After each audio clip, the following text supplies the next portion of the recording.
So we're reading text number 6, Nectar of Instruction. Driste svabhava janitir vaputascha doshe na prakritadvam iha bhakta janasya pashyat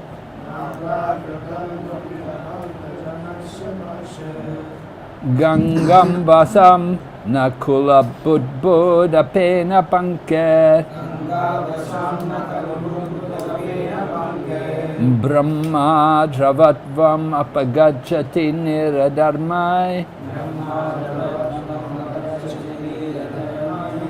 Dristai svabhava janitir vapuchascha doshe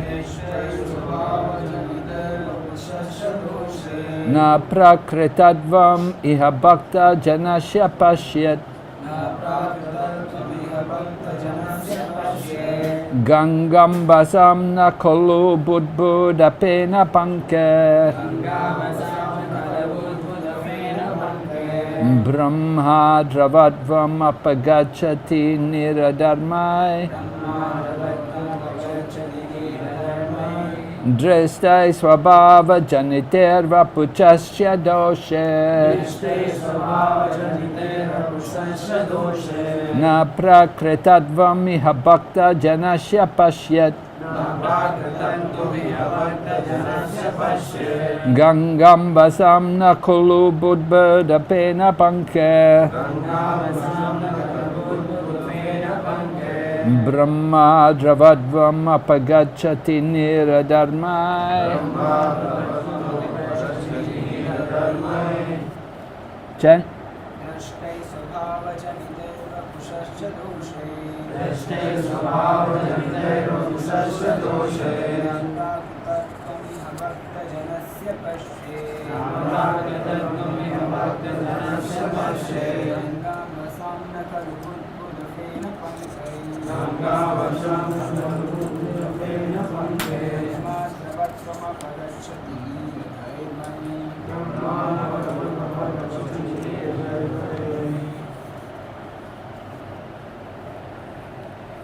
Anyone else like to chant?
Dristai, seen by ordinary vision.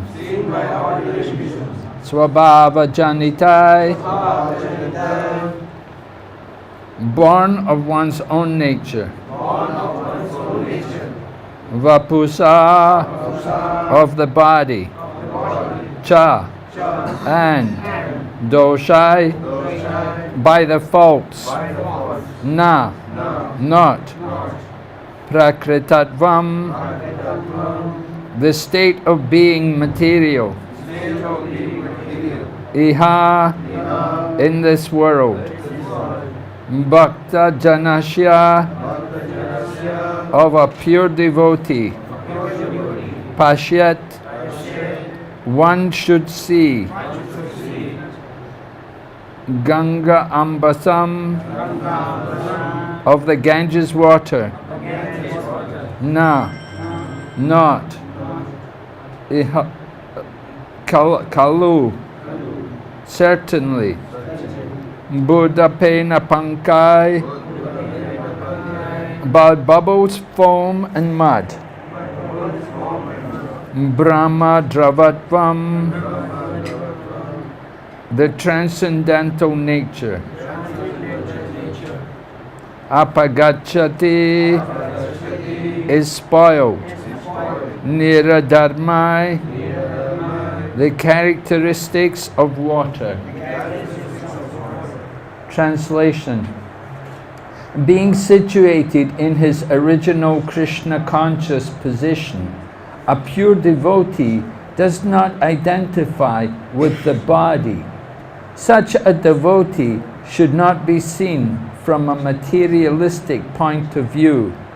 Indeed, one should overlook a devotee having a body born in a low family, a body with a bad complexion, a deformed body, or a diseased or infirm body.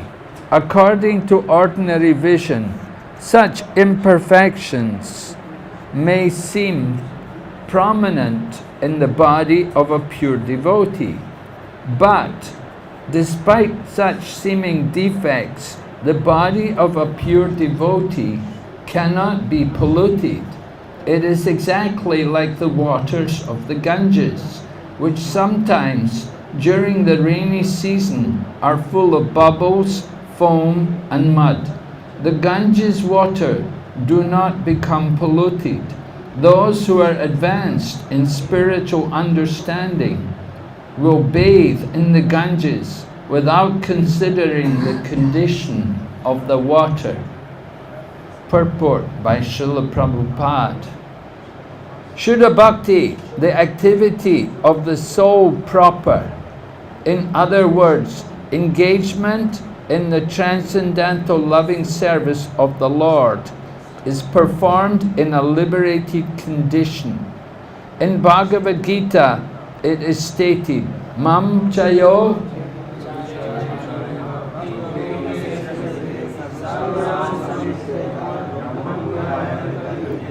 one who engages in full devotional service, who does not fall down in any circumstance, at once transcends the modes of material nature and thus comes to the level of Brahman.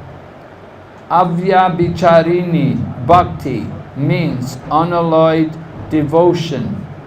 A person engaged in devotional service must be free from material motives. In this Krishna consciousness movement, one's consciousness must be changed. If our consciousness is aimed towards material enjoyment, it is material consciousness.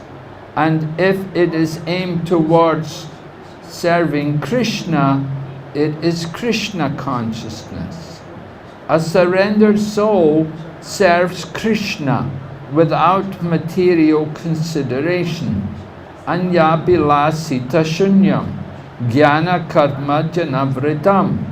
Unalloyed devotional service, which is transcendental to the activities of this body and mind, such as Gyan, mental speculation, and karma, fruitive work, is called pure bhakti yoga.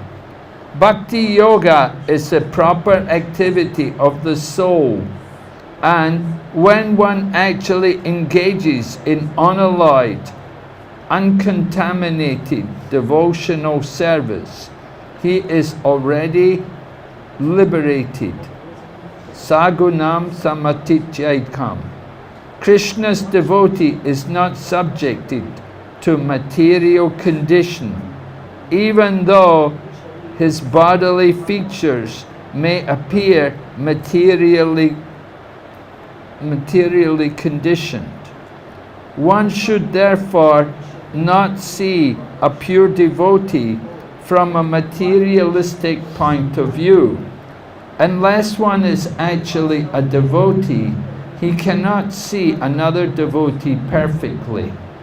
As explained in the previous verse, there are three types of devotees: Kanista Adhikari, Madhyama Adhikari, and Uttama Adhikari.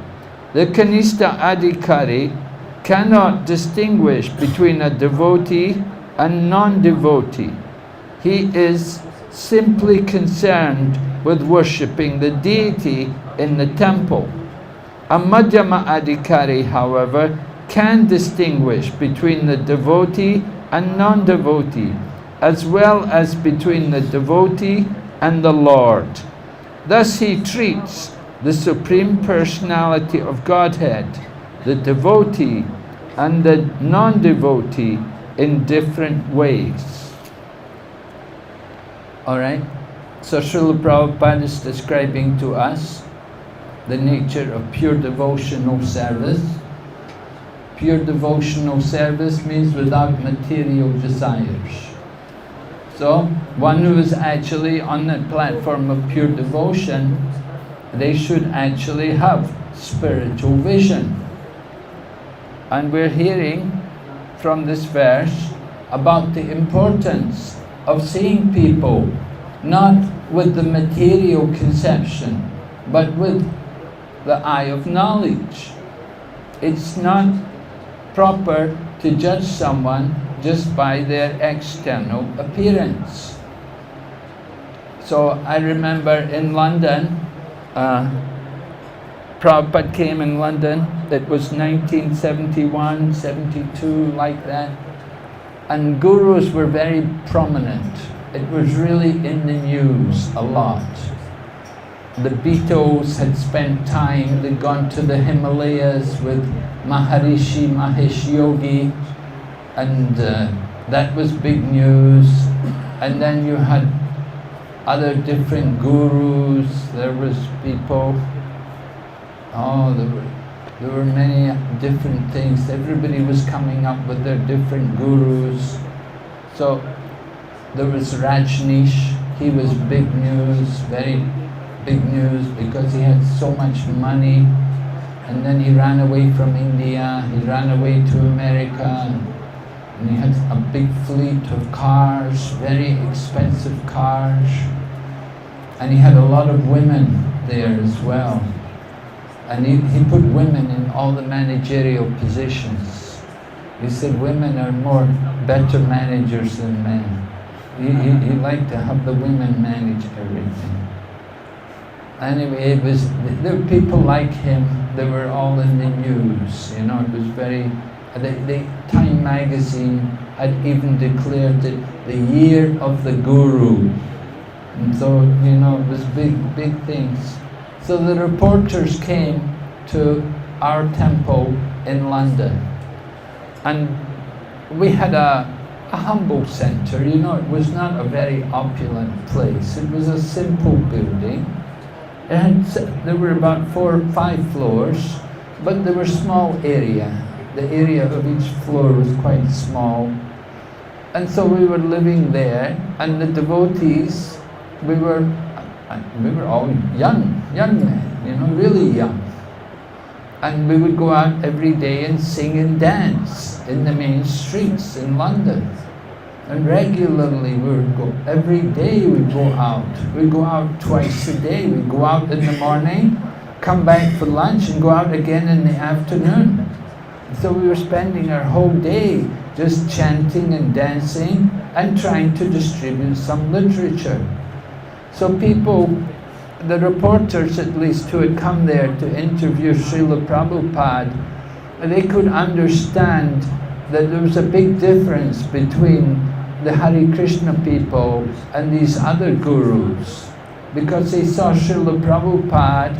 Here you have this elderly gentleman, Indian gentleman, and he doesn't have the long hair, and he doesn't have the beard like these other gurus, and he's talking about God, and he's talking about pure devotion, and he's talking on a very different manner from these other people. So the reporters came to meet Srila Prabhupada, and they wanted Srila Prabhupada to condemn the other gurus. They wanted Srila Prabhupada, that Srila Prabhupada would say something to criticize these other gurus. You know, they wanted to make some kind of news, something, you know, some gossip which would really attract people to read their article. And so they were asking Prabhupada, what do you think of all these gurus who've got so many cars? You know, what do you think of these gurus who've got mansions in Switzerland and they've got a lot of money? And you have people like Krishnamurti, who was living in uptown New York, and he was surrounded by a lot of old, elderly American ladies, and he was in a nice apartment with French furniture, and he was dressed in Western three-piece suit, you know. And there's Srila Prabhupada coming to London, and he's got a dhoti on, and he's got rubber shoes, and you know, it was quite a gulf of difference between him and these other people. So they were looking to Srila Prabhupada that he would criticize these other gurus. But Srila Prabhupada explained to these reporters, he said that, you know, somebody may be on the bicycle, he may be a cheater. Just because somebody has a big car or a fleet of cars, it doesn't mean that he must be a cheater. You have to look. It's not enough to just look at how they're living. You can't condemn someone just because of their lifestyle, but you have to hear what they're saying. So Srila Prabhupada was stressing the importance of hearing from the spiritual teacher, and then you can actually understand who is genuine and who is not. You cannot judge someone as being bogus just because he rides in a big car. Somebody may be very genuine and ride in the big car, and someone may ride a bicycle and he may be a big cheater. You cannot judge by the material situation. You have to hear what are they saying. So that's important. So Srila Prabhupada would make this point again and again to people. He would ask, if people asked him, what do you think of this guru? Then Prabhupada would ask them, what do you mean guru? And they would say, I don't know. Or somebody would come to Prabhupada, they would say, I want to find a guru. And Prabhupada would ask them, what do you mean guru? What person is a guru? And the person would say, I don't know. It's like. Then Prabhupada said, then how will you find a guru if you don't know what it's like? If you don't know what a guru is supposed to be, then you won't be able to find a guru. You have to know for yourself what is the qualification of a genuine guru, a spiritual teacher. If you don't know, then you can be cheated. And many people have been cheated. Many people were cheated. It's very easy that people are taken in by different gurus. They will come to the guru and the guru will say, I will make you God, just pay me the money. Some things are like that, you know. The guru will say, I will make you God, you just pay me the money. So some gurus are like that, they're in the business and they sell mantras. You just pay me the money and I'll give you the mantra and chant this mantra and you can become God or you can become self-realized. So it's very easy for people to be deceived because they don't really know what is the real qualification of a guru. They don't know. So they're thinking guru is someone with long hair and a big beard. Is that guru? There are so many people with long hair and big beards. There's so many vagrants, people Just people, homeless people, destitute people. They have long hair and big beard. That doesn't make them a guru. And the saffron dress also does not make them a guru. Just this morning, over Abbott's, we were reading Srimad Bhagavatam, and we were reading from the 4th canto, Prithu Maharaj, and Prithu Maharaj doing 100 horse sacrifices. So there it was described how Indra had come and disguised himself as a sannyasi, and his purpose was to steal the horse from the sacrifice of Indra, of Maharaj Prithu rather. Indra didn't want Maharaj Prithu to be able to do 100 horse sacrifices. So Indra was jealous and he tried to steal the horse. And in order to try to steal the horse, Indra disguised himself as a sannyasi. He took advantage. And Prabhupada writes, he said, in the Kali Yuga, this is going on still. People are dressing as sannyasis. But often these people who are in the dress of sannyasis are atheists. They have no God consciousness. They have no knowledge about God. They're atheists. And they give a lot of atheistic philosophy. Just like they say, and you were also telling me the other day, we were hearing some people say, work is worship. That's one atheistic philosophy. But there are many others. People will say, Manasa Puja, Madhava Puja. They say, by serving God, by serving the people, you're serving God. They say like that. It's not there in the scriptures, but these atheistic philosophies are coming more and more every day. You get these different people coming along with these ideas. Somebody else came, they said, it's all right to eat fish. Fish is the fruit of the sea. So you can eat fish if you want. So people thought, very nice, I can eat fish. Very good. This is a good religion. They let me eat fish. People, they're easily taken in, they're easily cheated. Kali Yuga people, manda samanda matayo, manda bhagyahi padruta. Lazy, misguided, unlucky, and above all, always disturbed. They never have peace of mind. So we need to give them the knowledge of Krishna consciousness. It's not enough to just only go by external appearances. So we may think, oh, then I don't need to shave my head. I don't need to dress as a devotee. Yeah, you don't need to if you're advanced enough. If you're advanced enough, you don't need to. You can go in ordinary dress. But most of us, we greatly benefit by wearing the dress of a devotee.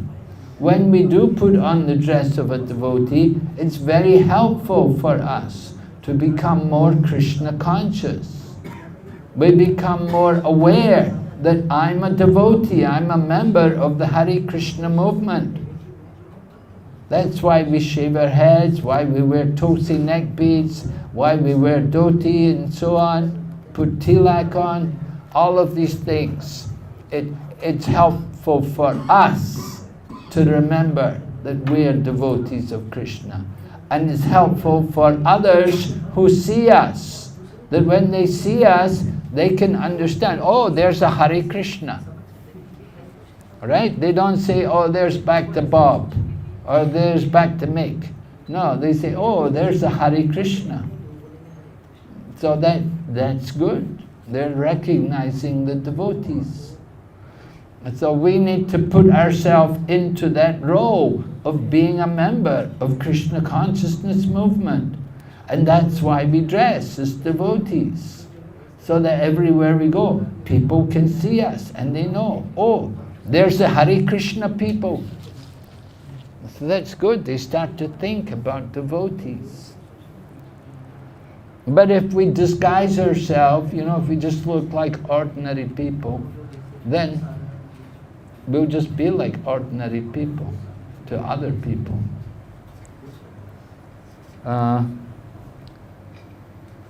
Being a devotee, we do want to be conscious of our position, that we're members of the Krishna consciousness movement. So, there are different kinds of devotees. As we heard in the previous text, we heard there's the neophyte, there's the intermediate devotee, and there's the topmost devotee. So Prabhupada is explaining to us about the intermediate devotee. First of all, he said the Kanishta devotee, he's only seeing God in the deity. He doesn't see God in the hearts of all living entities. So he's not very nice to people. He's maybe very good in dealing with the deity. He's obedient to the deity and serves the deity, but for the ordinary people and the ordinary devotees, he's not very nice. In fact, he may be critical of them. So that's a problem of the Kanishta devotee. In other words, the Prakrita Bhakta, materialistic devotee. A preacher, however, will be on the Madhyama level. And on the Madhyama level, you have to make distinction. Make a distinction between God and the devotees. Devotee is not God. Devotee is the humble servant of God. And then we have to be able to distinguish between the innocent and the atheists, the non-believers. Because the atheists and non-believers, they will get very upset when they hear the devotee glorifying the Lord. If we begin to glorify Krishna and to speak His praise, then the atheists get very angry. Just like at the Rajasuya Yagya. Maharaj Yudhishthira was going to do Rajasuya Yagya, and they were going to worship Krishna for the Ugra Puja, the personality who was most worthy of worship, and they wanted to worship Krishna. And Sishupal got so upset that Sishupal began to blaspheme Krishna like anything. So that's the nature of the demon, Sishupal. Sishupal, very envious. So he was so envious of Lord Krishna. He was trying to criticize Krishna, trying to condemn Krishna, and so Krishna just killed him. That was, of course, before Kali Yuga. But Krishna, by killing Sishupal, he liberated him. And it meant Sishupal could go back to Godhead.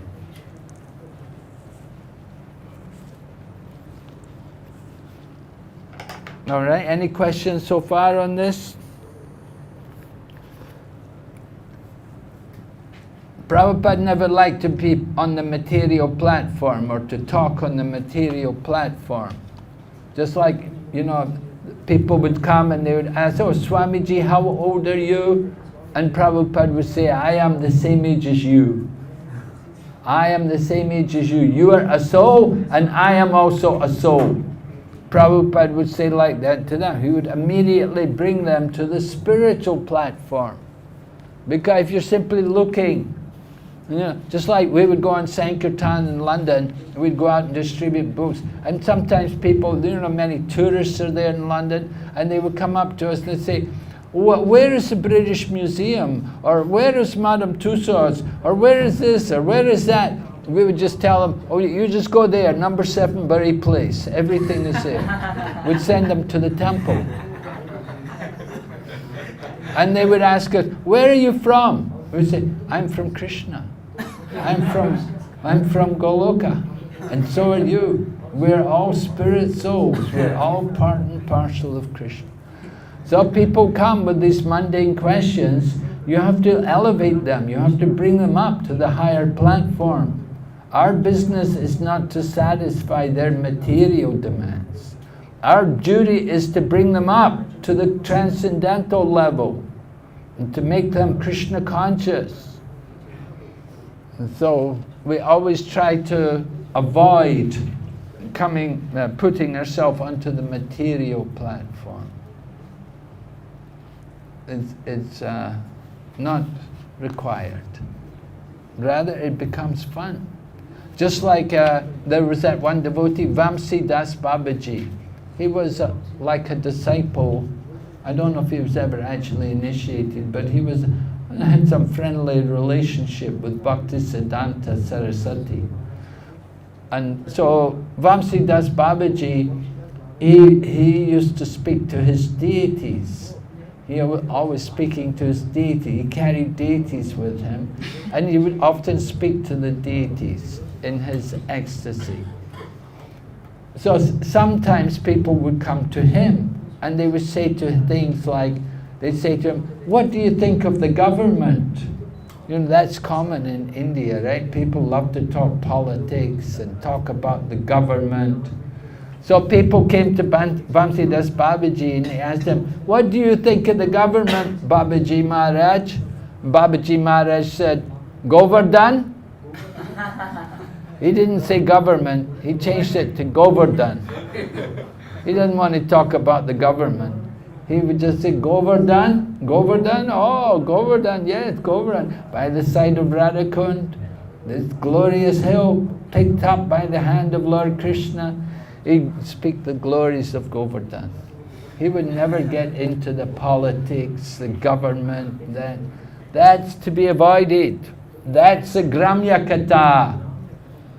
We want to have the Krishna Katha, not the Gramya Katha. The village talk. The women go to the well every day, or they go to the market, or you see them, women always, you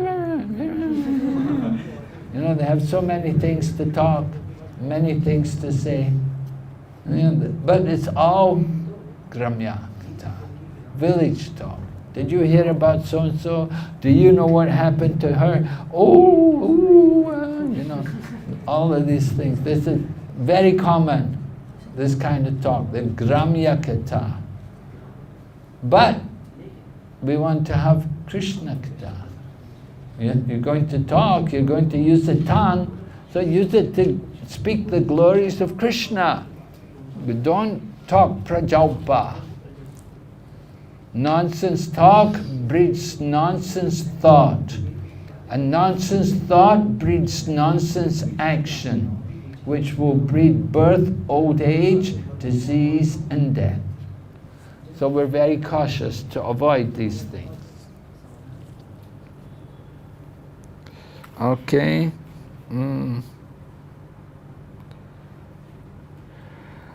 No one should criticize the bodily defects of a pure devotee. If there are such defects, they should be overlooked. What should be taken into account is the spiritual master's main business, which is devotional service, pure service to the Supreme Lord, as stated in Bhagavad Gita. Apichat sudaracharo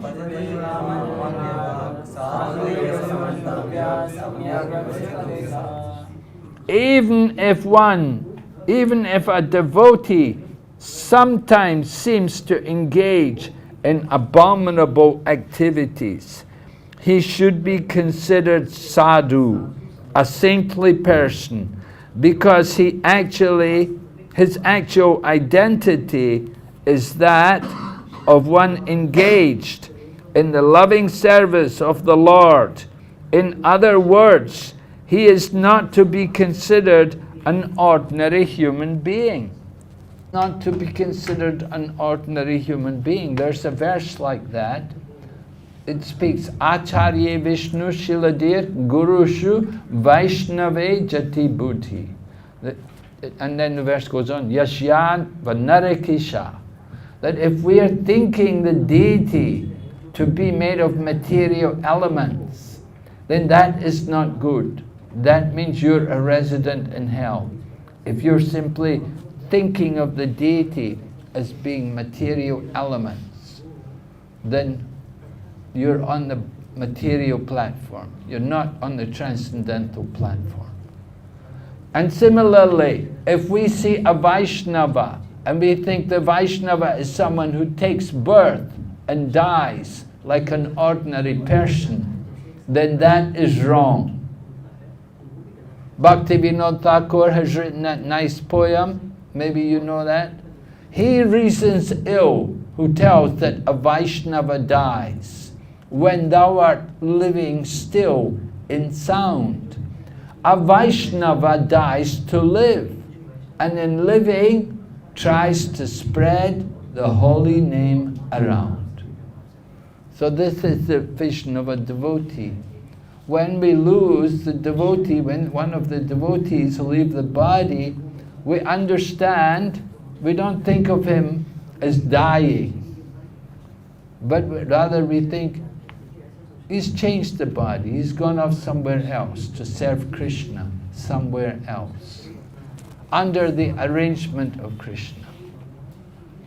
So it's bewildering, just like when Prabhupada was sick.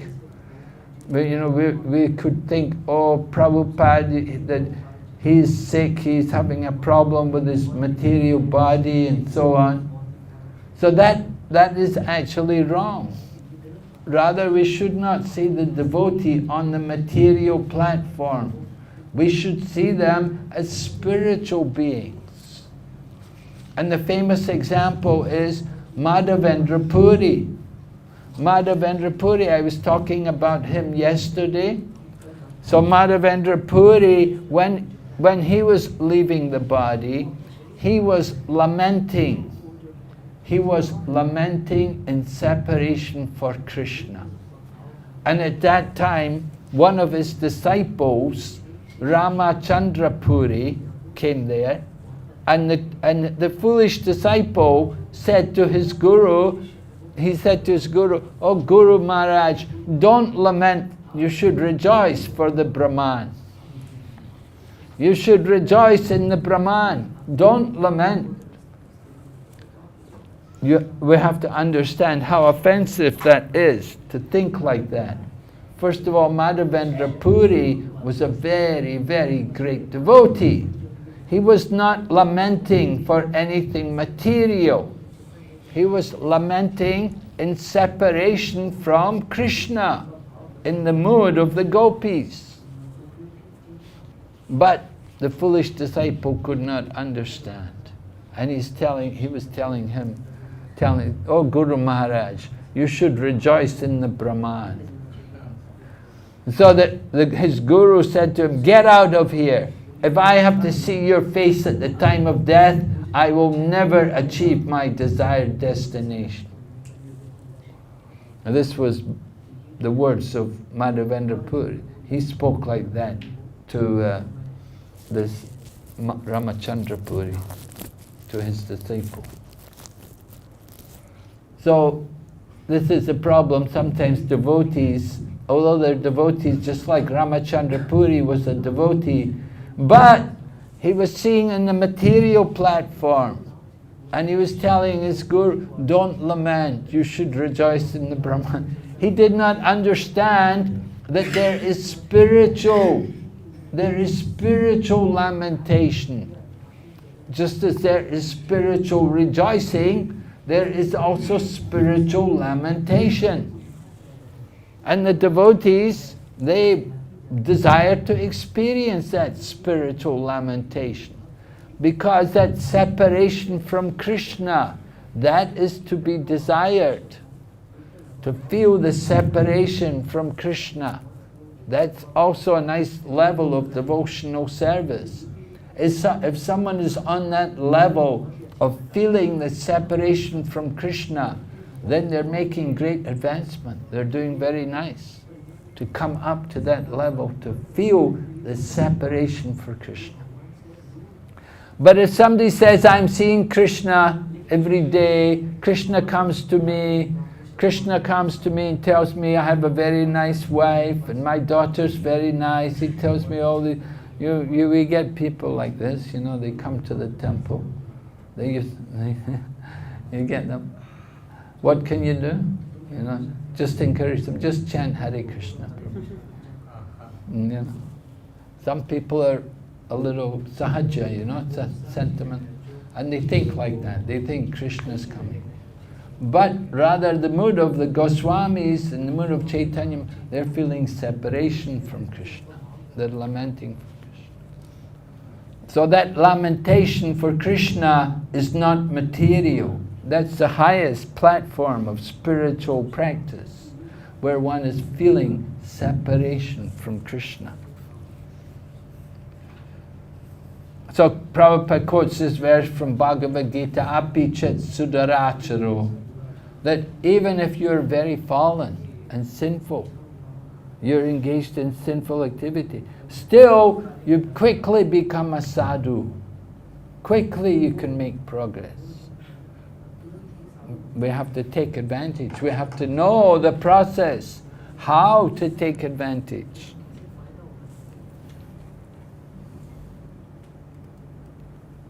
Prabhupada explains, even though a pure devotee may not be born in a Brahmana or Goswami family, if he is engaged in the service of the Lord, he should not be neglected. For actually, there cannot be a family of Goswamis based on material considerations, caste or heredity. The Goswami title is actually the monopoly of the pure devotees. Thus, we speak of the 6 Goswamis, headed by Rupa Goswami and Sanatan Goswami. Rupa Goswami and Sanatan Goswami had practically become Mohammedans and had therefore changed their names to Dabir Kas and Sakara Malik. But Sri Chaitanya Mahaprabhu himself made them Goswamis. Therefore, the Goswami title is not heredity. The word Goswami refers to one who can control his senses, who is master of the senses. A devotee is not controlled by the senses, but is the controller of the senses. Consequently, he should be called Goswami or Swami, even though he may not be born in a Goswami line. So, some people, they criticize the Krishna consciousness movement, that the Brahmanas, the Hare Krishna Brahmanas, that they're all born in Western families, or they're born outside the Hindu society, or they're not Brahmanas. But Srila Prabhupada is saying, birth in the Brahmana family is not important. And even after Chaitanya Mahaprabhu, there were great spiritual masters who were not Brahmanas. Just like Shyamananda Pandit.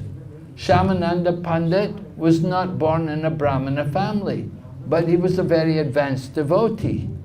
And Rasikananda came and took shelter of,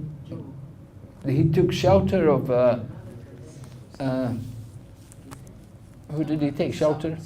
Shyamananda, right. So Rasikananda was the first disciple of Shyamananda. But Shyamananda wasn't born in Brahmana family, but Rasikananda was. And similarly, Narottam Das Thakur had many disciples, thousands of disciples. Narottam wasn't born in a Brahmana family. And he has disciples. Among his disciples, the leading disciples were people like Ganga Narayan Chakravarti, and there was another one, I forget his name anyway, but Ganga Narayan Chakravarti, he was one of the disciples of Narottam, and there was another one. There were two of them. They were from very high caste Brahmana families, and they both became disciples of Narottam Das Thakur. So like that, Prabhupada explains that and Prabhupada himself, of course, was not born in a Brahmana family. But Prabhupada initiated many people. He's not from a Brahmana family. So the birth is not really qualification. We have to understand that point, that Krishna doesn't say by birth. The divisions of society are not made by birth. They're made according to guna and karma, quality and work. So you go and you'll find you go to Birla's offices. If you ever go in Calcutta, they have a big building there near to our temple on Kamak Street, and it's called Industry House. It's all Birla's offices, and you'll see many of the people working there. They're Brahmanas, but they're doing Sudra work. They're working in the company, working in the office, and that. They're not working as Brahmanas. The business of the Brahmana is that they should worship the deity, they should study the scriptures, and they should teach to worship the deities, and they should teach the scriptures, and they can accept charity and they can give charity. So not Jiva Goswami, but Shivananda Saint's son. What's the name? Shivananda Saint's son? The one who wrote books. Shivananda Saint's son. He had a son who was a bit Kavi Karnapur. Lord Chaitanya used to call him Puri Das. Puri Das. When Lord Chaitanya saw that Shivananda Saint's wife was pregnant, at that time Lord Chaitanya told him, you name this child Puri Das. So he got the name Puri. But later on, he grew up to be a great author. Even as a child, at one point Lord Chaitanya was saying to the boy, Puri Das, chant the holy name. And the little boy wouldn't chant. You know, sometimes you get children like that, you know, try to get them to do, and they won't. So Puri Das wouldn't do it. And Lord Chaitanya said, you see, I've given the holy name to the whole world, and I cannot get this one boy to chant. But Swarup Damodar was there, and Swarup Damodar said, actually, he said to Mahaprabhu, he said, actually the child is already chanting in the mind. He's assimilated the mantra and he's chanting in his mind. And so later on it happened, Lord Chaitanya asked the boy, he said, Puri Das, recite poetry, recite some poetry. And immediately Puri Das recited a verse. He composed a beautiful verse about Lord Krishna, describing Lord Krishna on the banks of the Yamuna. And it was a beautiful verse. He just made it up in Sanskrit. And everybody was amazed that, wow, so nice. So this was when he's a young boy. So later on he grew up and he wrote beautiful books. Kavi Karnapur. He became Kavi Karnapur. But originally Lord Chaitanya was calling him Puri Das. So Kavi Karnapur, he wrote books about Chaitanya Mahaprabhu and about the pastimes of Lord Chaitanya. So we cannot understand a person's spiritual position just from the external appearance. You don't know. You cannot understand. In the same way, just because we're dressed up in robes and we have shaved heads, we have a sikha, and we have nice tilak and neck beads and everything, but it doesn't mean that we're better than those people who are outside. The qualification is not material. It's not material, but we have to consider how does a person speak and what is his actions. In the Bhagavad Gita, that question was asked. What is the nature of one who has achieved transcendence? How does the verse in the Bhagavad Gita, that question is read. How does he speak and what is his language? How does he sit and how does he walk? Shruti. Yeah. Samadhistasya Keshava Stita Gim Kabaseta Kim Masita Prajeta Kim. Yeah. All right. Thank you, Prabhu. Yes. This we want to understand. So that question was asked in the Bhagavad Gita. That's in the 2nd chapter. Arjuna, one who has achieved transcendence. How does he speak? What is his language? How does he sit? And how does he walk? And so Vishwanath Chakravarti Thakur, he explains the meaning of this. That this question is asked in the Bhagavad Gita, but the idea is, how does a person engage his senses? And how does a person, what does he do with his senses when he's not engaged? How does he use his senses? So the same way, we want to understand a person, how to know who is actually the liberated person. Being student should want to put questions before the spiritual teacher. And he will want to see that the spiritual teacher can satisfy him with the replies. And Prabhupada said, the disciple should hear from the teacher. You should hear for 1 year. And in this way you should be convinced that this person can save me. Not that we just think, oh, this person, he's a great guru, I should take him for my guru, he should be my guru. We shouldn't be influenced just by external features. Just like somebody may have a lot of disciples. You may think, oh, he must be a really good guru. And somebody may not have any disciples. You may think, oh, I think he would be a good guru. He doesn't have any disciples. Sometimes we're thinking materially rather than seeing the spiritual platform. So it's very important that we don't allow ourselves to be conditioned.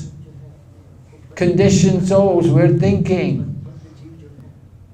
you know, oh, this person, he's very nice to me. He told me I'm a good cook. I think I should take initiation from him. And somebody else comes along and they tell you your cooking was terrible. They say, oh, I'm not going to take initiation from him. You know, told me my cooking's no good. Like that, sometimes we become very sentimental. It's important for us to have proper discrimination and to hear and to inquire from the spiritual teachers. And this way, then you can properly understand their position.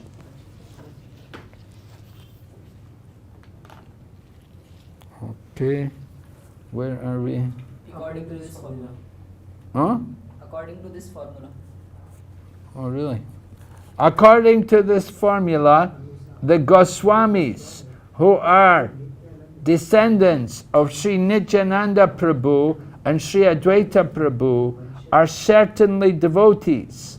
But devotees coming from other families should not be discriminated against. So this is an important point, that there are people, like there's a group called the Nityananda Vamshas. The Nityananda Vamshas claim they are the authorized descendants from Lord Nityananda. Now Lord Nityananda did marry. He had 2 wives. And he had one son, Virabhadra, and there was one daughter also. Daughter's name was Ganga. So Lord Nityananda did have a descendant, but Virabhadra, who was his son, he didn't marry. He stayed brahmachari. So after Lord Nityananda, after Virabhadra, there was no descendant. But there were people who were in the camp of Lord Nityananda.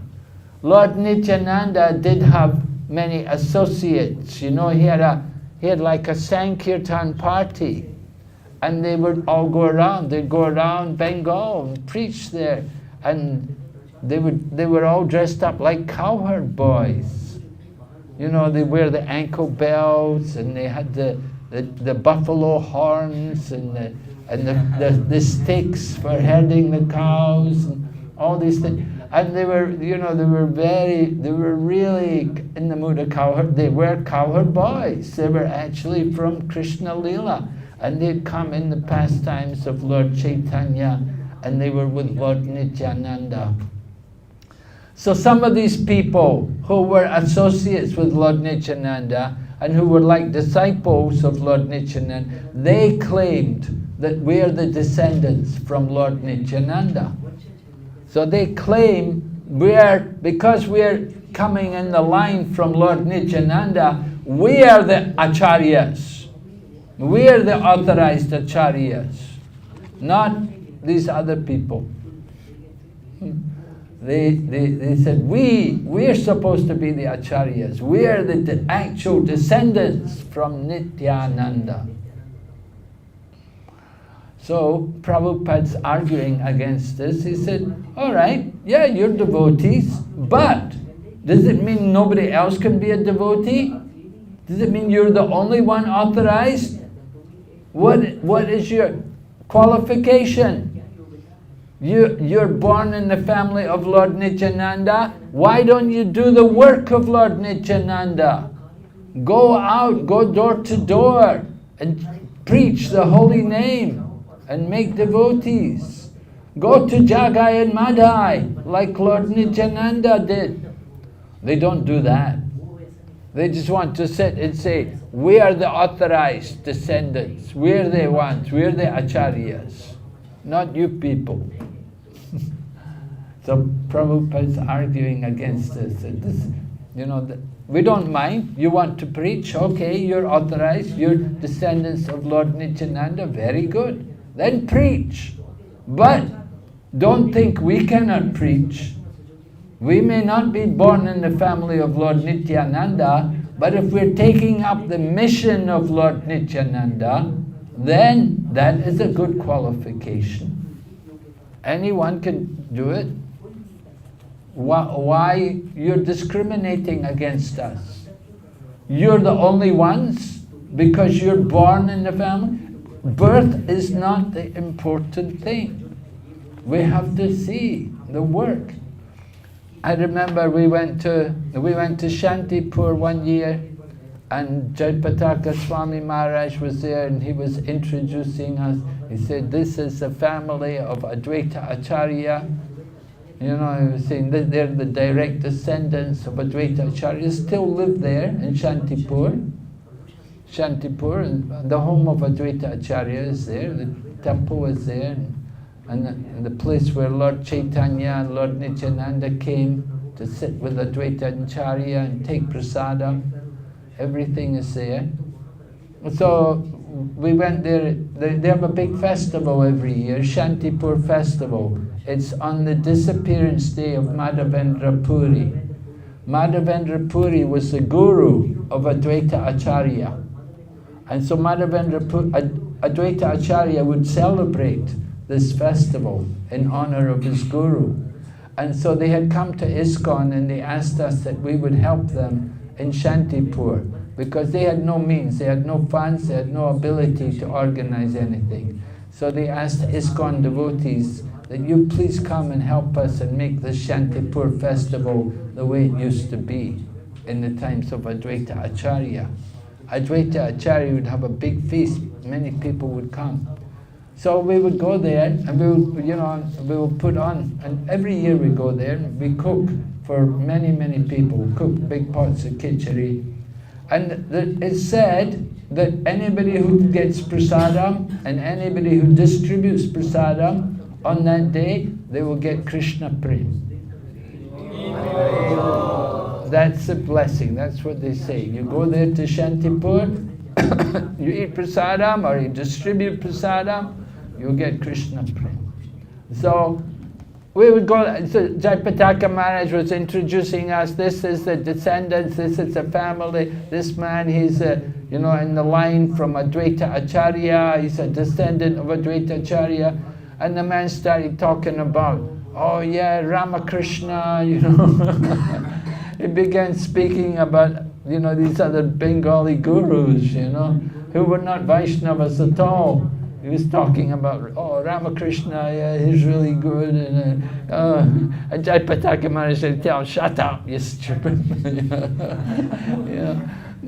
I mean, as time goes on, the generations, they're just not the same, I remember one of Bhaktivinoda Thakur's children, he came to the ISKCON temple in Calcutta. One of the devotees had come from USA and he'd been reading a lot of books, and he found out about Bhaktivinoda Thakur's house in Calcutta. And so he went to the house there in Calcutta and he met one of the descendants, one of the sons of Bhaktivinoda Thakur. He was still alive at that time. And he brought him to the temple. He came and met Prabhupada. But he was very nice, but he was just an ordinary man. He didn't have any real spiritual interests at all, He just had his family and he had his job or whatever. He was not particularly a devotee or anything. But he was a descendant, he was a child. He was a son of Bhaktivinoda Thakur. And similarly, Prabhupada had his children. And sometimes Prabhupada's children, at one point they were claiming that all Prabhupada's books are their property because they're his children. So they said all of his books, the right to publish all of his books, they belong to us, he was our father. And they wanted all the temples as well. Yeah. And there had to be a court case, we had to settle everything with them, and it's all money. You have to settle, somehow you have to settle these things, But, these people, they have nothing, they're just materialistic people, ordinary people. But their father was a great soul. And of course it was explained in court that Prabhupada took sannyas. And after he took sannyas, then he did all these things. And so he took sannyas. Sannyas is a walking dead man, right? In the Vedic culture, when you take sannyas, you become a walking dead man. It means you have no more connection with your family. You have no more responsibility to your family members or anything like that. You're freed from all that. If you read the Light of the Bhagavat, there's a nice example there. It says that when the man actually becomes a sannyasi and he leaves home and everything, he becomes like a white cloud. Like a white cloud. Before there's so many things, so many concerns, material problems, a family, this money, that money, oh, this child, that child. But once you become sannyasi, you're freed from all that. You become like the cloud without any rain in it, the white cloud. And so you become happy, freed from all that responsibility.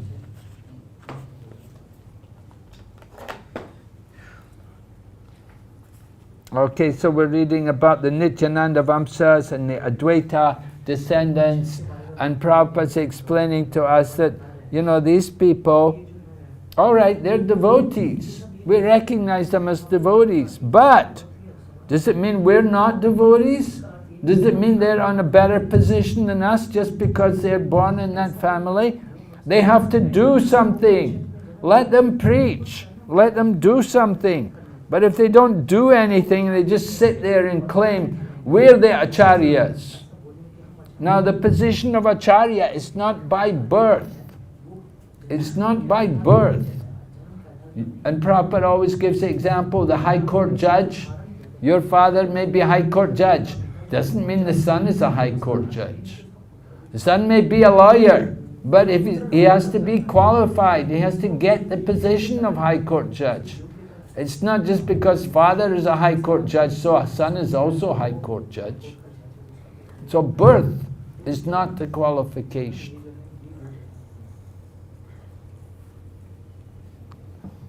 Okay, and then it said,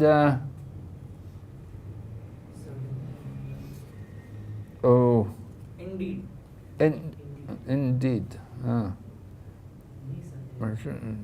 But devotees coming from other families should not be discriminated against. Indeed, whether the devotees come from a family of previous acharyas or from an ordinary family, they should be treated equally. One should not think, oh, here is an American Goswami, and discriminate against him. Nor should one think, here is a Nityananda Vamsa Goswami. There is an undercurrent of protest against our awarding the title Goswami to the American Vaishnavas of the Krishna consciousness movement. Sometimes people flatly tell the American devotees that their sannyas or title of Goswami is not bona fide. However, according to the statement of Srila Rupa Goswami in this verse, an American Goswami and a Goswami in a family of acharyas are non-different. So Prabhupada had this kind of opposition, that Prabhupada gave the title Goswami to some Western-bodied people, and they didn't like it. But previously, Bhaktisiddhanta Saraswati Prabhupada, he had problems also. When he first came to Vrindavan, he brought with him all of his disciples, and he'd given them, many of them had been initiated as brahmanas, and they were wearing the sacred brahmana thread. So when they came to Vrindavan, all the shopkeepers in Vrindavan, they closed the shops. They didn't want to sell anything. They didn't want to do any business with them. They didn't want to recognize them. They just closed their shops. This was how they treated Bhaktisiddhanta Saraswati.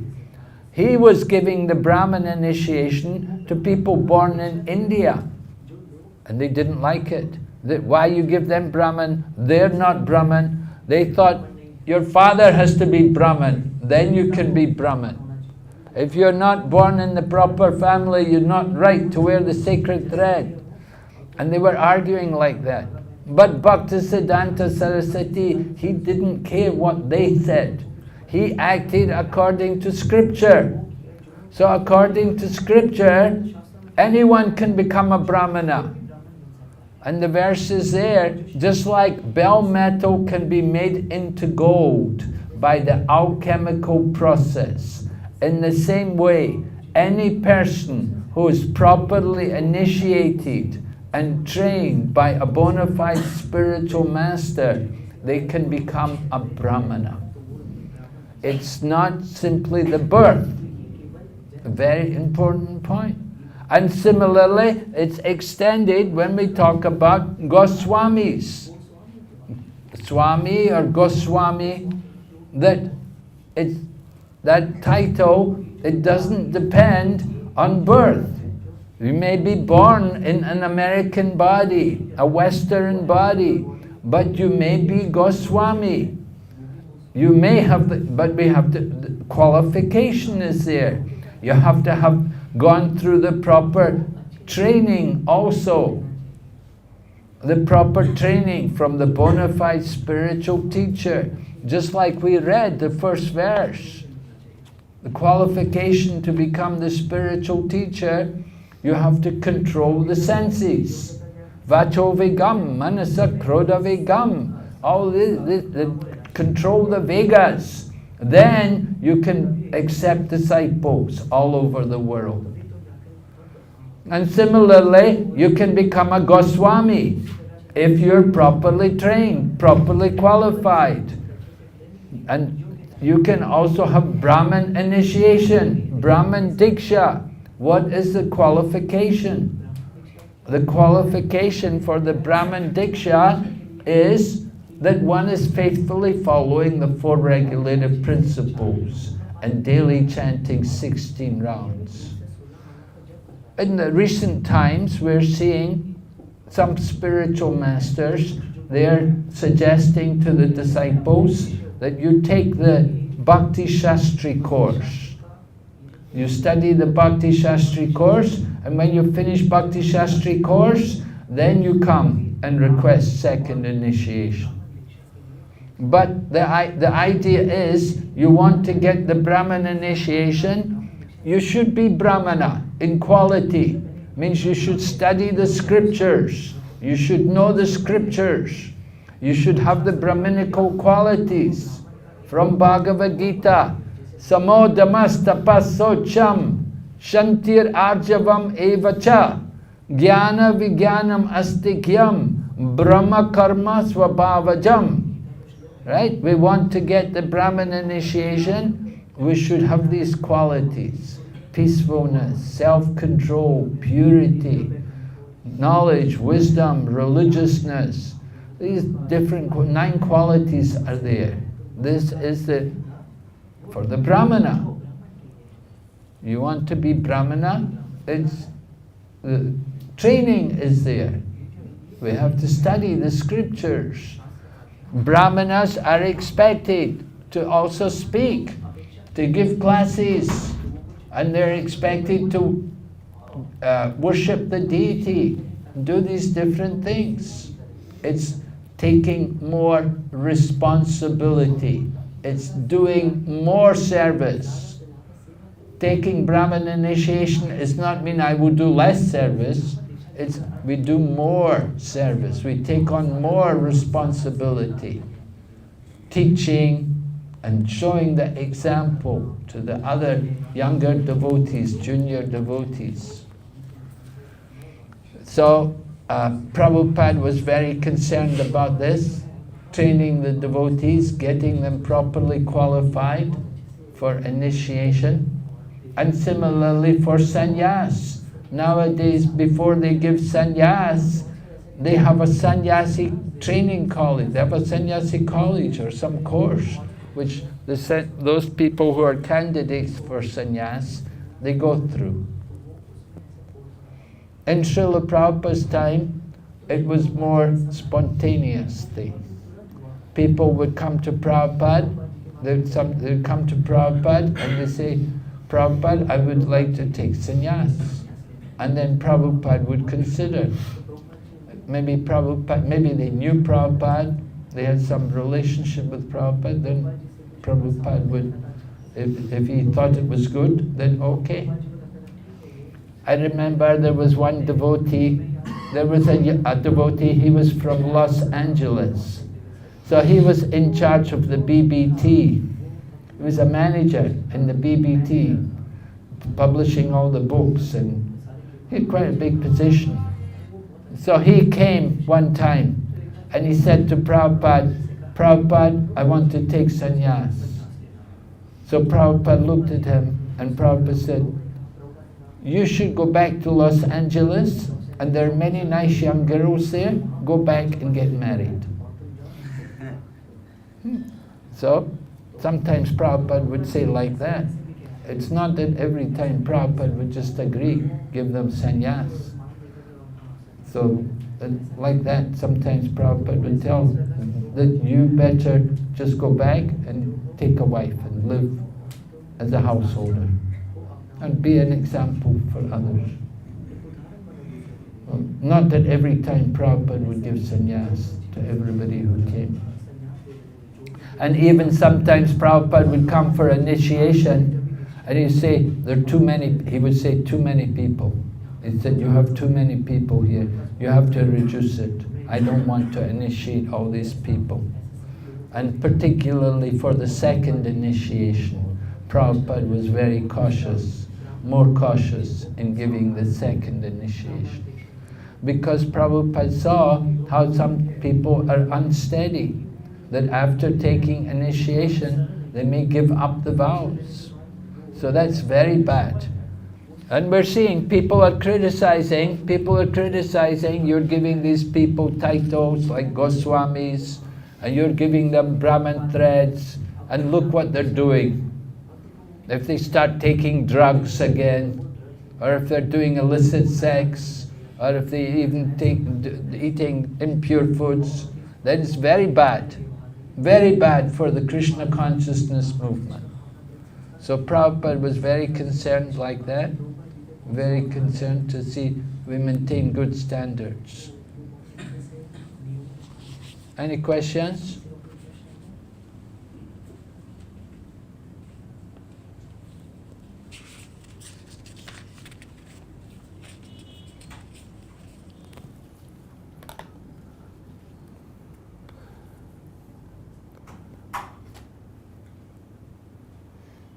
On the other hand, a devotee who has attained the title of Goswami but is not born of a Brahmana father or of a Goswami in the family of Nityananda or Advaita Prabhu should not be artificially puffed up by thinking that he has become a Goswami. He should always remember that as soon as he becomes materially puffed up, he immediately falls down. The Krishna consciousness movement is a transcendental science, and there is no room for jealousy. This movement is meant for the Paramahamsas, who are completely free from all jealousy. Paramam nirmatsaranam. One should not be jealous whether he is born in a family of Goswamis or has the title of Goswami awarded to him. As soon as anyone becomes envious, he falls from the platform of Paramahansa. Now actually there's no difference really between the title Swami and Goswami. Srila Prabhupada initiated, first of all, he was giving the title Swami, but then at some point he initiated, I think the first Goswami was Tamal Krishna. Now Tamal Krishna had been a householder, so he was becoming a sannyasi. So Prabhupada gave him the title Goswami. Then later on in Los Angeles, Satsvarupa and Hridayananda both came to take sannyas, and Prabhupada also gave them the title Goswami. They were both also coming from Grihastha ashram. But usually people coming from Brahmachari ashram, they would be given the title Swami. I don't know, what name did Sankarshan Nitai get? Anybody know? Anyway, he was coming from Brahmachari life, he was a Brahmachari. There was some other sannyasi ceremony yesterday. Was it Gopal Krishna Maharaj gave sannyas yesterday also? He got, Sankarshan got the name Bhakti, his name is Bhakti Prachar Paribrajaka Swami. Bhakti Prachar Paribrajaka. Paribrajak Swami. Paribrajak Swami. Bhakti Prachar. Huh? Yesterday one more devotee took sannyas in Delhi. he got the name Bhakti Karunamai Vanmali Swami. Vanamali Swami. Yes, the Swamis, two Swamis. They were both coming from brahmachari life, but sometimes the ones who come out from grihastha life, they get the title Goswami. It's not a rule, but it may be like that. You know? Actually, there's no difference in the names. There are many different names for sannyasis. Just like Madhavendra Puri. So Puri is a title of sannyas. And then Tirtha is also a title of sannyas. And there are other, like my own name is also, my name was not Swami, my name was Nrsimha. There are 108 names given by Bhaktisiddhanta Saraswati for sannyas. So this was one of the names. So the title, it's not Swami, but it's just Nrsimha. So there's some controversy about that. Jayapataka Maharaj, I heard from Jayapataka Maharaj, he said that Prabhupada said in our movement we would only have Swamis and Goswamis. But there are other names. There are other, not everybody follows that. Okay, so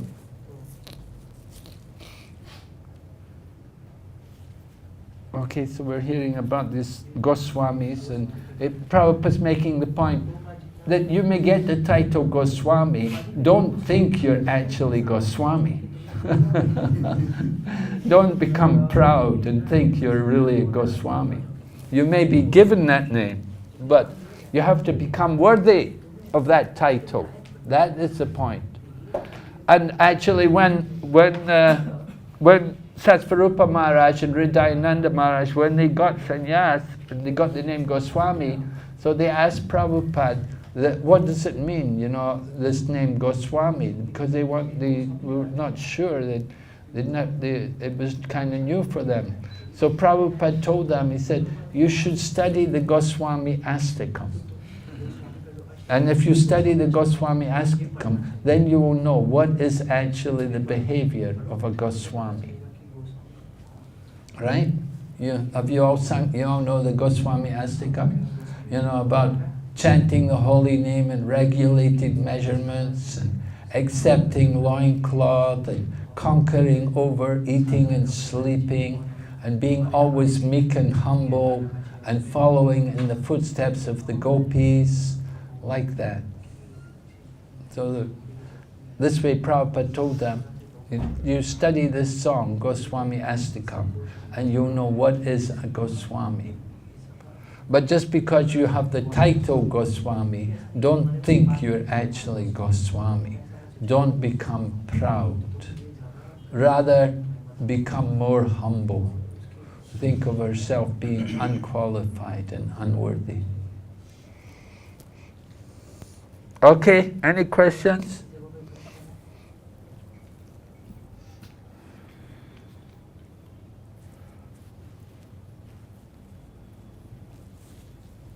Yes, Prabhu. Hare Krishna Maharaj. Maharaj, just like you told, there is a criticism between the devotees also. And I personally observed there is a lot of criticism between the equals, and I am also a victim of it. When something happens, a clash between an equal devotee, so I start taking the bad qualities of that devotee. So how can we, this clashes are always there, Maharaj, so how we can overcome this thing and avoid criticism of the devotee? Well, we should be tolerant. If somebody is criticizing us, we should see it as the arrangement of Krishna for our purification. Not that we should become agitated and disturbed. Rather, we should think, thank you, Krishna, that Krishna is teaching me to be more humble and to think of myself as more fallen.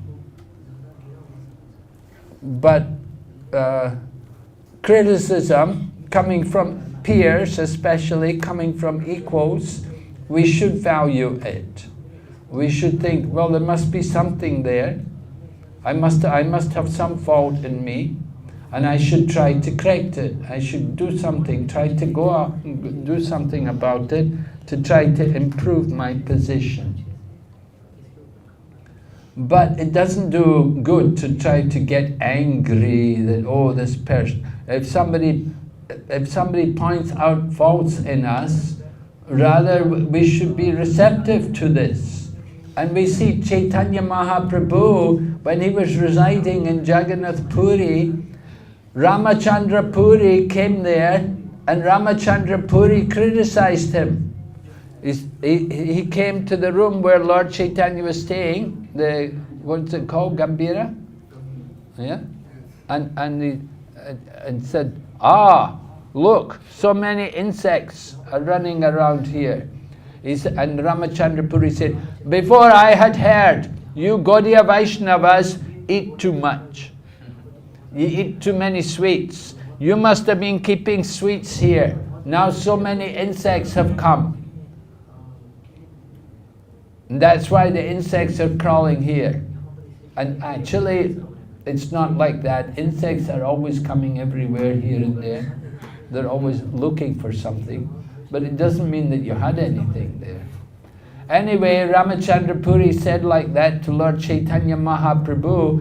And when Lord Chaitanya heard that criticism, Lord Chaitanya ordered his servant, from today on, reduce my prasadam to 1/4 of what you usually bring.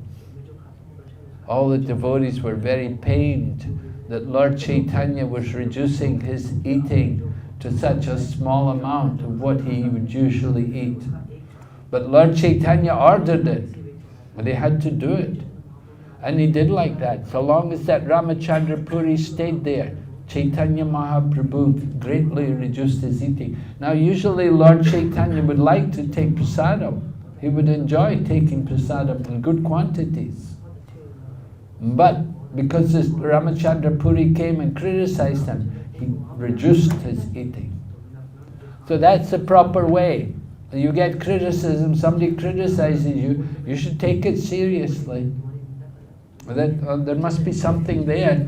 Anyway, Krishna is allowing this person to criticize me. I should do something about it.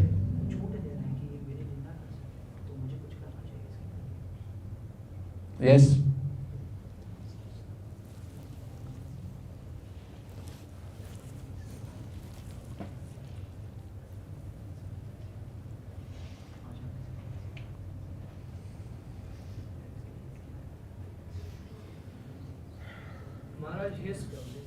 Maharaj, his question is how much we have to serve in the ashram to get the title of, to get the sannyas initiation, and what is the qualification to get that? To get sannyas?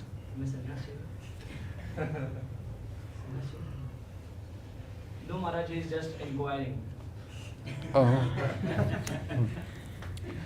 Well, there's no special qualification. There's just simply the desire. You have a desire to want to take up that monastic life and to dedicate yourself fully to the preaching of Krishna consciousness. You have to want to dedicate yourself for the rest of your life to preaching and doing propaganda work. In this Kali Yuga, you know, in the Vedic culture, sannyas was meant for renunciation and doing a lot of austerities. But in this society, modern times, nowadays, sannyas is more for preaching and propaganda work. At the same time, minimizing bodily demands.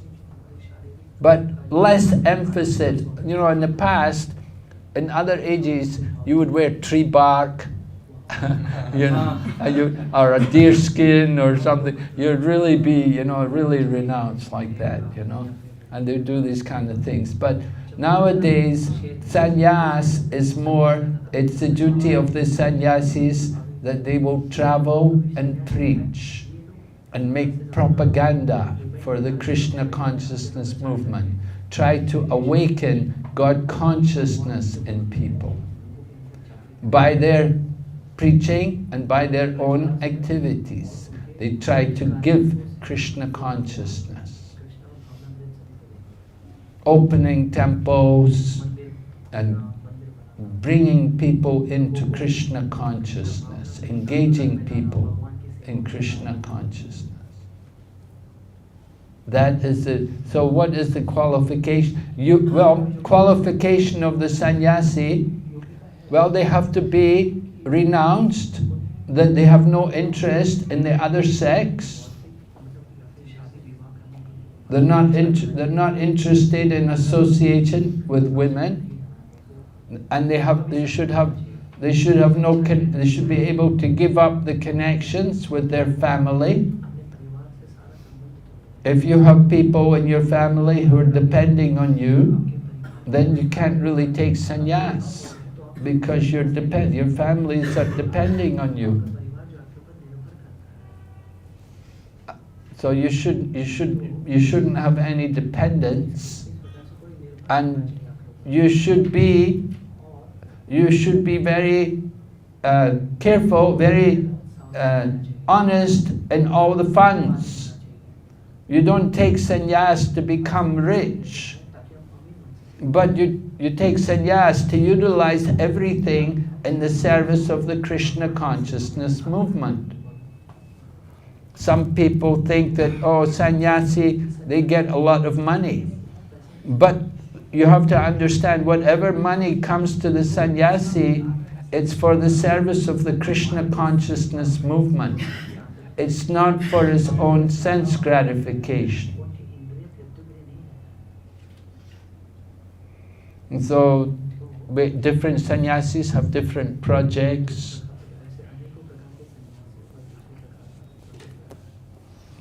Just like we have in Mayapur, we have TOVP. We try to donate money there. We give money to different parts of the world where they're struggling. They need help. They need support.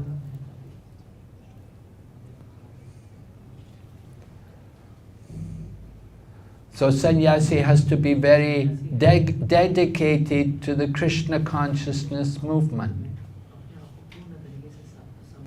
And he will work under authority. He'll be guided by the GBC and by the leaders of the Krishna consciousness movement. So before you can take sannyas, you have to be recommended. And you'll be recommendation will go to the GBC body, and the GBC body give their approval.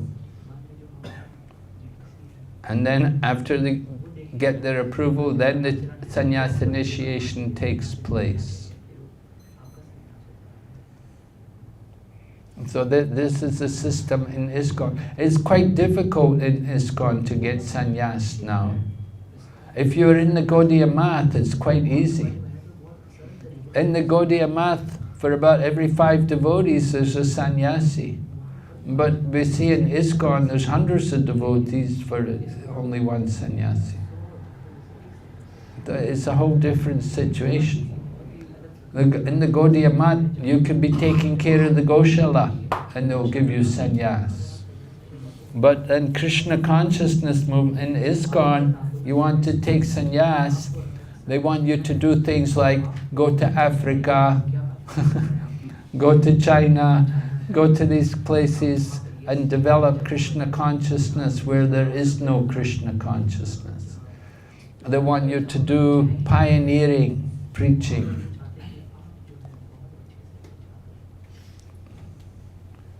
Sannyasis, just like Prabhupada went to America, he didn't have anybody, he didn't have any money, he didn't have any contacts, but he went to America to preach. So sannyasis are supposed to do that kind of thing. Take on that responsibility to go where there is no temple, where there are no devotees, to go there and to develop the preaching. Just like you all came here to Atarpur, there was no temple, there was no center, no devotees, but you come here and you've made nice congregation, you've got nice temple and everything. So very good. So this is actually the sannyasi is meant to do this kind of thing, opening up new centers. There was one sannyasi, he was in Vrindavan, and he said to Prabhupada, Prabhupada, I just want to stay here in Vrindavan. But Prabhupada said, no, he said, you're a sannyasi, you're meant to give Vrindavan to others. You're meant to go and give Vrindavan to others. You're not meant to just enjoy Vrindavan yourself. You have to go out and give Vrindavan. Understand? Yes, Maharaj. Okay. Yes, Prabhu? Maharaj, it is said that relatives or family members of a guru also should be respected as on the level of a guru. But again, it is again on the platform of bodily consumption only. So how, as you said that it is on bodily consumption like Nityananda Vamsa and others. So how is it true that we should respect the relatives of a guru as on the level of guru? Well, we respect them, but it doesn't mean that they become the acharya. Right? We're talking about the acharya, taking the position of the acharya. The Nityananda Vamshas, they're claiming they are the acharyas, they are the authorities, overseeing the whole sampradaya. So Prabhupada said, no, they're devotees, we don't mind, they're devotees, but does it mean we cannot be devotees? You know, you have to see that what preaching are they doing, what preaching, what efforts. At the same time, you know, we respect them, all right? You're in the family or in the line from Lord Nityananda, we offer respects. A devotee of Krishna, Prabhupada said, devotee of Krishna not only offers respect to Brahma, Vishnu and Shiva, it will offer respect even to an insect, because Krishna's in the heart. So we respect these these people who are from the families of the gurus and the acharyas. We respect them. They have a good birth, they're fortunate. But it doesn't make them acharyas. So we just offer respects to them. Very nice.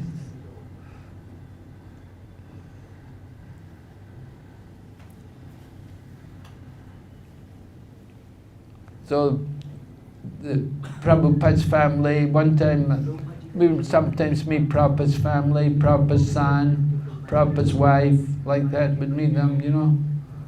With Prabhupada's ex-wife, of course Prabhupada took sannyasi's ex-wife. We offer respect to them. We should respect the Guru's family like the Guru. We give them respect. But it doesn't mean they become the acharyas.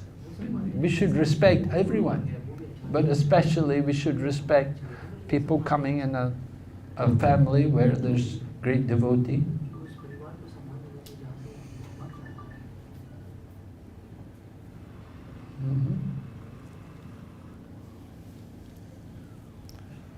I saw there was this one Nityananda Vamsa one time.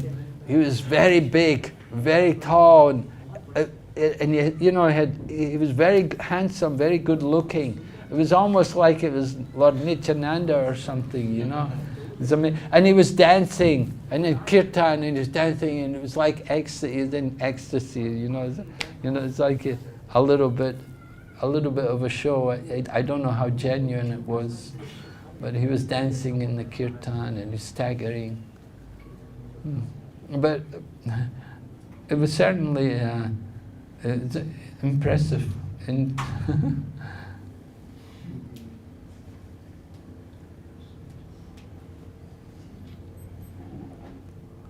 so Nityananda Vamsas, the family of Advaita Acharya. Yeah.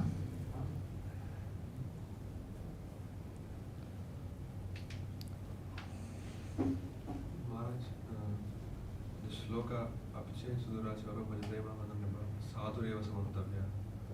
Suppose if you take this shloka like advantage of it, and after coming to Krishna consciousness again tend to commit sinful activities, we are already in the process, so again we'll get purified. So this mentality comes, how can we overcome this?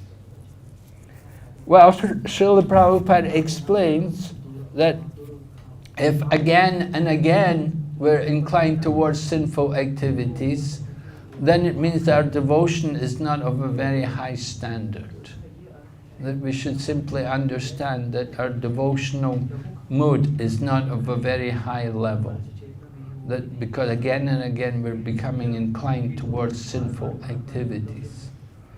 Now once or twice may happen, Krishna can forgive you.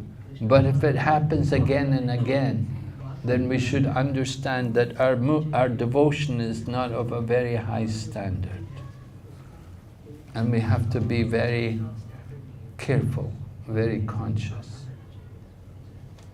So, like that, we have to the verse says, he quickly becomes righteous and attains lasting peace. And Krishna says, declare it boldly, my devotee will never vanquish. But still, if the devotee is going to continue to engage in sinful activities again and again, then it simply is an indication that one's devotional service hasn't come to a very high platform. And we have to go very deeply, we have to really lament and go very deeply and try to change ourselves. Have to take it very seriously. It's not that, oh, I did something wrong, or so, oh, Krishna will forgive me. Or somebody may do something once or twice, Krishna can forgive, but not all the time, not regularly. So we have to be careful and conscious, and we want to come to that platform where we won't do anything sinful, where we'll be very careful to avoid any kind of sinful activity. So that tendency is there in people. Sometimes they come to Krishna consciousness and difficult to give up bad habits. And again they go back to the old habit, the old habit. So they're devotees, but they're devotees of a low standard, that they're not able to follow strictly. So that's a problem.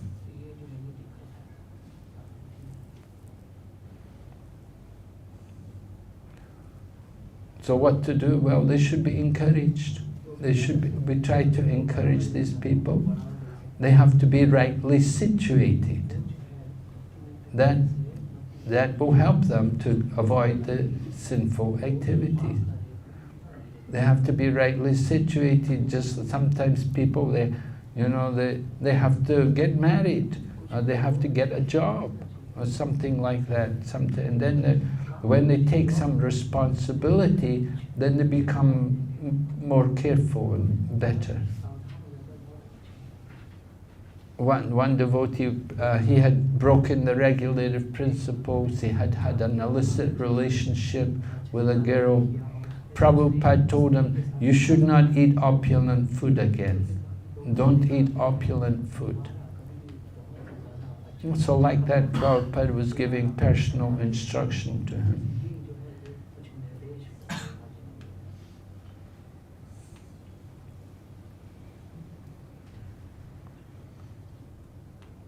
So the material energy is very powerful.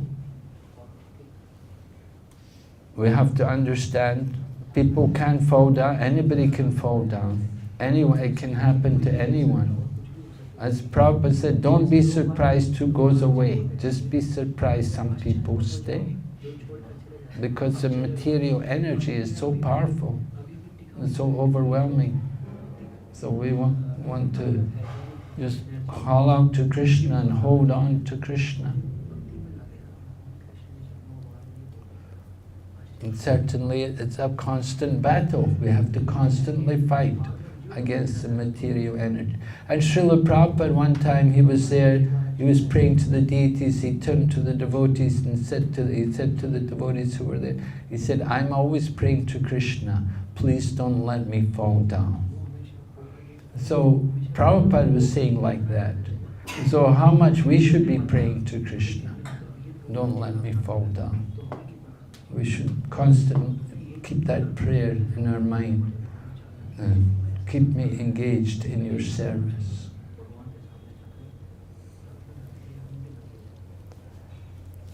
Okay? Any other question? All right, then we'll stop here today. Hare Krishna.